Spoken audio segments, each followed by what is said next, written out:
देखो, आजकल की महिलाओं के बारे में अच्छा भी है तो बुरा भी है। अच्छा ये है कि वो अपनी माँ को तो माँ समझती है, लेकिन जिस पुत्र से, जो जिसका पुत्र था, जिस माता ने उसे वो पुत्र प्रदान किया, वो उसे माँ नहीं समझती, उसे मम्मी जी कहती है और इसे मम्मी कहती है।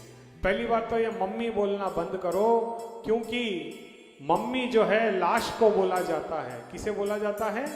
लाश को। इजिप्ट के अंदर, अगर मैं गलत बोल रहा हूं तो जाके ज्योग्राफी में चेक करो कि मम्मी शब्द का अर्थ क्या है। तो आप जब पढ़ोगे तो उसमें आएगा, इजिप्ट में जब मुर्दों को लिटाया जाता है और उस पर पिरामिड बनाया जाता है, उसमें मम्मी को रखा जाता है। हमारी तो जी माँ होती है। क्या होती है? माँ। तो आज से क्या बोलोगे? मम्मी बोलोगे या माँ बोलोगे? माँ। माँ शब्द में बहुत रस है। कभी अपने माँ को माँ बोलना शुरू करो, मम्मी ना बोलो। क्यों उसे जीते जी आप वो बना रहे हो? लाश, है ना। और कई लोग आजकल तो मदर्स डे, फादर्स डे मनाते हैं। आपको पता है अमेरिका में श्राद्ध करने की अनुमति नहीं है, न तो वहाँ पंडित हैं न श्राद्ध होते हैं। तो वहाँ पे जब जिस दिन उनके माता पिता मरते हैं, उस दिन को वो लोग जाकर के फादर्स डे, मदर्स डे मनाते हैं। और उनकी जहाँ समाधि होती है ना, उस पर एक झंडा लगाते हैं उस देश का, अमेरिका का। मैं तो अमेरिका बहुत बार गया हूँ, मेरा तो कार्यालय भी है वहाँ पे। मेरा पहला काम वास्तु का था। मैं वास्तु देखता था, कैसे घर बनाया जाए। मैंने कई मंदिरों के निर्माण करे और बाबा ने मेरा ऐसा हाथ पकड़ लिया कि शाम कथा में ही बिठा दिया। बोल श्याम प्यारे की। तो ये होता ये है मदर्स डे। आजकल के बच्चे फेसबुक पे, पापा आज फादर्स डे है, जीते जी पिताजी की फोटो उस पे लगा के लिखते हैं हैप्पी फादर्स डे। अब आप बताओ, पिता आपके जीवित हैं और आप फोटो लगा रहे हो। कितना दुर्भाग्य है हमारे भारत देश का। हाँ, ये गलत हो रहा है या नहीं हो रहा है? अगर गलत हो रहा है तो हाथ उठाओ। और आप लोग तो मत लगाना कभी भी। आप ना कभी फादर्स डे मनाना ना मदर्स डे।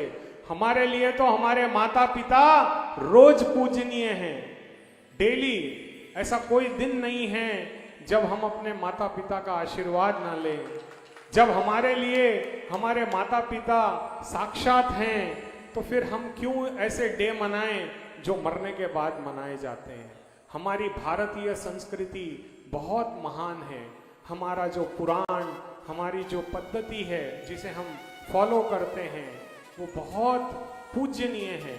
हम क्यों मनाएं ये पाश्चात्य देश की पद्धति को? और यही पाश्चात्य देश की पद्धति आज हमें हमारी संस्कृति से दूर कर रही है। ये न्यू ईयर मनाना, मदर्स डे मनाना, डॉटर्स डे। डॉटर, अरे बच्ची आपकी जीवित है, डॉटर डे मना रहे हो, सन डे मना रहे हो। ये ऐसे कैसे होता है? ये हमारी संस्कृति नहीं है। हमारी संस्कृति में माता पिता सर्व पूजनीय हैं। उनकी पूजा अपने मन से करनी है।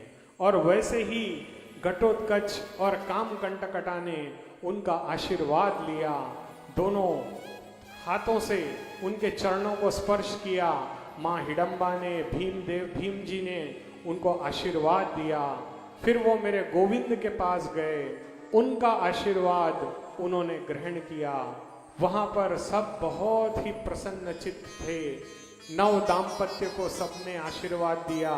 और आज का दुर्भाग्य ये है कि पता चला कल इस लड़की की शादी थी, हम गए भी थे, लेकिन खाना खाया और आ गए। कौन दुल्हन थी ये भी पता नहीं होता, न दूल्हे का पता होता है। आज के युग में एक घटना मेरे साथ भी हो गई। हैदराबाद में एक विवाह में मैं गया, अच्छी तरह सबसे मुलाकात की, निकल के आ गया। एक हफ्ते बाद वो लड़का मिला, उसने कहा गुरुजी आशीर्वाद दो। मैं बोला भाई तेरी शादी हो जाए, क्या आशीर्वाद दे? तो बोला गुरुजी आप ही ने तो करवाई थी पिछले हफ्ते।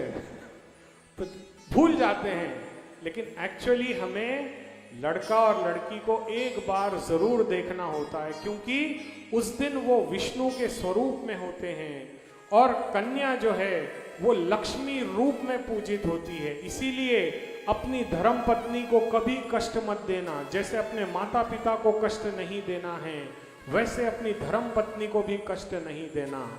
क्योंकि जब आपकी धर्म पत्नी रोती है, उसके आंसू उस घर में गिरते हैं, तो उस घर में कभी लक्ष्मी का वास नहीं होता।